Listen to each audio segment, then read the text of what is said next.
அடிச்சா தாங்க மாட்டேன் 4 மாசம் தூங்க மாட்டேன் மோதி பாரு வீடு போய் சேர மாட்டேன் நான் அடிச்சா தாங்க மாட்டேன் 4 மாசம் தூங்க மாட்டேன் மோதி பாரு അടിപൊളി സ്ഥലം. ഓ എന്റെ അളി എന്നാ ഒരു സ്ഥലമാടാ ഇത്. അളിയാ ട്രിപ്പിന് വന്നിട്ടാണ്ട് ഇങ്ങനെ ചടഞ്ഞുകൂടിയൊന്നും ഇരുന്നാളല്ലേ, ആ ഒരു വൈബിലോട്ടൊന്ന് കേറി പോവാ. എന്നാ ഒരു ആർമാദം, എന്നാ ഒരു ആഹ്ലാദം. ഓ എന്റെ പൊന്നു വിനായകൻ, മൊത്തത്തിൽ ഞാൻ 210 കിലോമീറ്റർ ഈ വണ്ടി ഓടിച്ച്.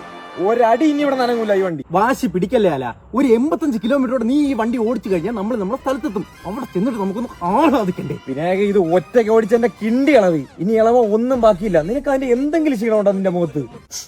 നീ ഓടിച്ചാൽ ഞാൻ എങ്ങനെ ക്ഷീണിക്കുന്നേ? ഞാൻ ഓടിച്ചല്ലേ ഞാൻ ക്ഷീണിക്കൂ. എടാ പെണ്ടാട്ടി ഇല്ലാത്തവനെ നീ കൂടുതൽ ഉണ്ടാക്കല്ലേ. എനിക്ക് ഫ്രണ്ട് സീറ്റ് ഇരിക്കണോ നല്ല ആഗ്രഹമുണ്ട്.